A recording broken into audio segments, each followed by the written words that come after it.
दिया दिया होगा वही उसका नाम रहेगा।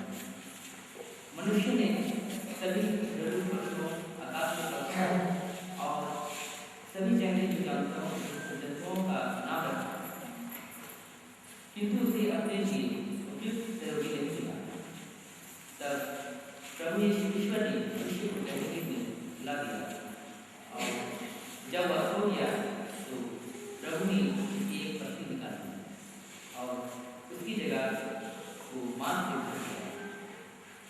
इसके बाद प्रभु ने मनुष्य से निकाली हुई पत्नी से स्त्री को निकाला और उस मनुष्य के पास ले गया। इस पर मनुष्य बोला, यह मेरी हड्डियों की हड्डी है और मेरे मांस का मांस है। इसका नाम नारी होगा, क्योंकि यह नर से निकाली गई। इस कारण मनुष्य अपने माता पिता को छोड़ेगा और पत्नी के साथ रहेगा और ये दोनों एक शरीर हो जाएंगे। या प्रभु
आपको उस वरदानों की परिभाषा क्या करूं? मैं आप लोगों को सर्वोत्तम मार्ग दिखाना चाहता हूँ। मैं भले ही मनुष्य तथा स्वर्गदूतों की सब भाषा में बोलूं, किंतु यदि मुझमें प्रेम का अभाव हो तो मैं खनखनाता घड़ियाल अथवा झनझनाती झांझ मालूम हूँ। मुझे भले ही भविष्यवाणी का वरदान मिला, मैं सभी दृश्य जानता हूँ, मुझे समस्त ज्ञान प्राप्त हो गया, मेरा विश्वास इतना परिपूर्ण हो कि मैं पहाड़ों से हटा सकूं, किंतु यदि मुझमें प्रेम का अभाव हो तो मैं कुछ भी नहीं हूँ। मैं भले ही अपनी सारी संपत्ति दान कर दूं और अपना शरीर भस्म होने के लिए अर्पित करूं, किंतु यदि मुझ में प्रेम का अभाव हो तो इससे मुझे कुछ भी लाभ नहीं। प्रेम सहनशील और दयालु है। प्रेम न तो ईर्ष्या करता है, न डींग मारता और न घमंड करता है। प्रेम आसुरी व्यवहार नहीं करता, वह अपना स्वार्थ नहीं खोजता। प्रेम न तो झुंझलाता है और न बुराई का लेखा रखता है। वह दूसरों के पाप से नहीं बल्कि उनके सदाचरण से प्रसन्न होता है। वह सब कुछ ढांप देता है, सब कुछ पर विश्वास करता है, सब कुछ की आशा करता और सब कुछ सह लेता है। प्रेम का कभी अंत नहीं होता। यह प्रभु की वाणी।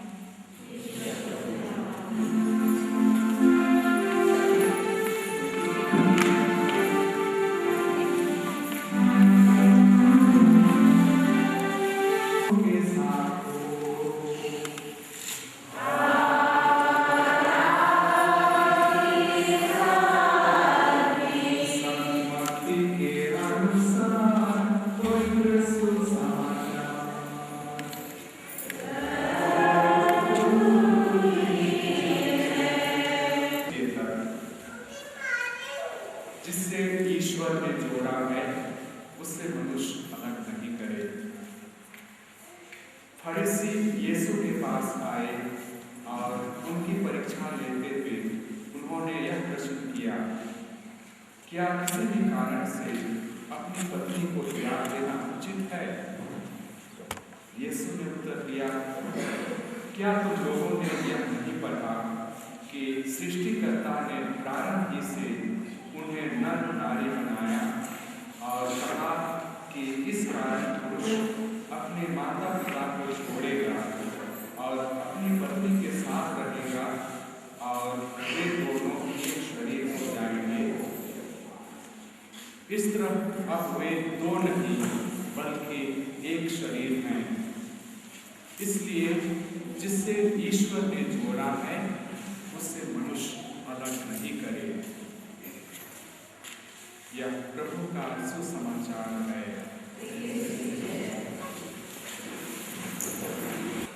प्यारे मसीही भाइयों एवं बहनों,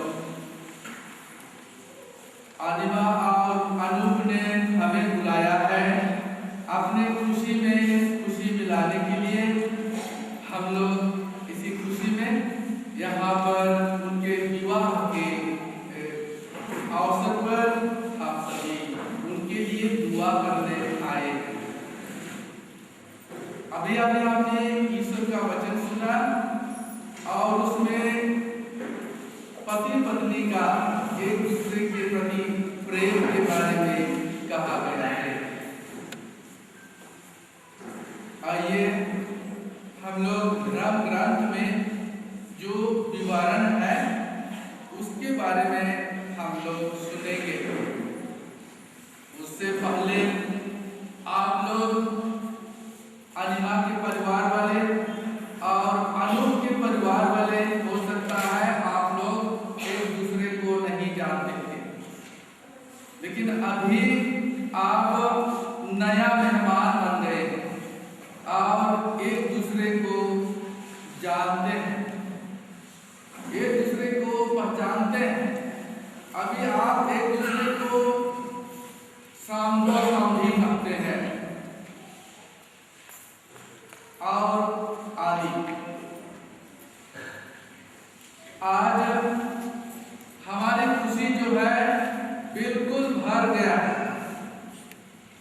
अनुभव अनुभव की खुशी बिल्कुल भर गया है। आइए हम धर्म ग्रंथ के पन्नों को खोलें, धर्म ग्रंथ के पन्नों को उलटें और हम अनंत चिंतन करें।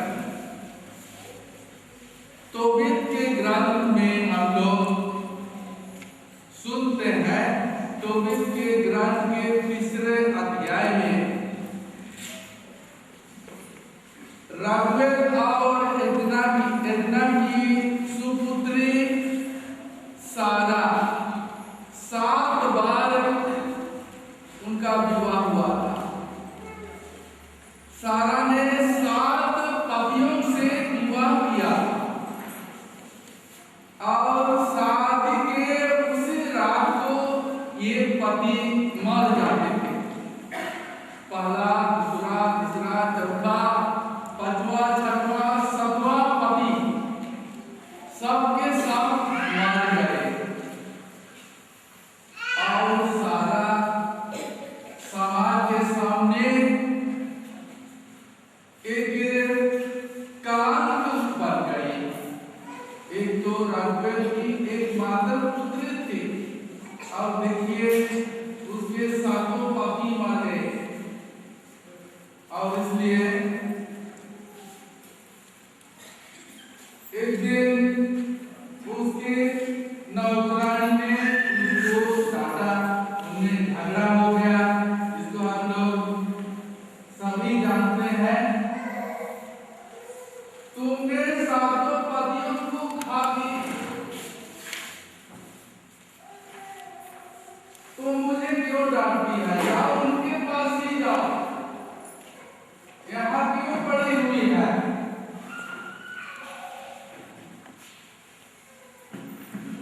और इस प्रकार से वह हर एक दिन रोती जाती थी। सौभाग्य ऐसे हुआ कि एक दिन तोबियास और उसका साथी रागवेल के घर में मेहमान बनकर आए और पता चला कि रागवेल का वो दोस्त का बेटा है, वो बहुत खुश हुआ। क्या होता है, उनका दोस्त आचार्य ने तोबियास से कहा कि तुम रागवेल की बेटी से शादी करो, और इस सलाह पर उन्होंने उसकी अनिमा, आपने ईश्वर का वचन सुना है, इसके द्वारा ईश्वर ने हमें मानव प्रेम और विवाह का महत्व समझाया है। अब मैं कलीसिया के नाम पर आपकी इच्छा के बारे में प्रश्न करता हूँ। क्या आपने बिना दबाव से और राजी खुशी से विवाह करने का विचार पक्का कर लिया है? क्या आप पति पत्नी बनकर जीवन भर एक दूसरे से प्रेम करने तथा एक दूसरे का आदर करने को तैयार हैं? जी हाँ। क्या आप ईश्वर के हाथ से संतान को वरदान समझकर उसे प्रेम पूर्वक ग्रहण करने तथा ख्रिस्त एवं कलीसिया के नियमों के अनुसार उसका पालन पोषण करने को तैयार हैं?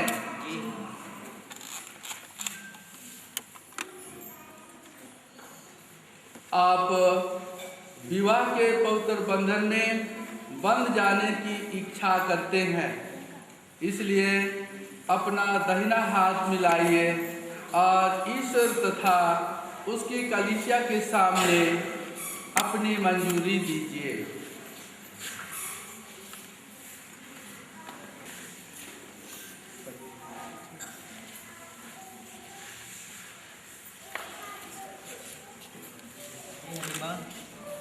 मैं अनूप आपको अपनी पत्नी मानता हूँ और यह करार करता हूँ कि जीवन भर दुख और सुख में मैं आपका विश्वासी साथी बना रहूँगा, आपसे प्रेम करूँगा और आपका आदर करूँगा।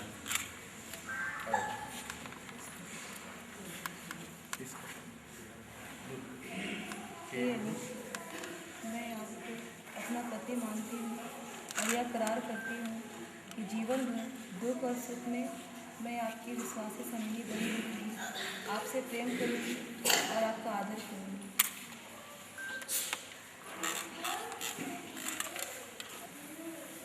ईश्वर यह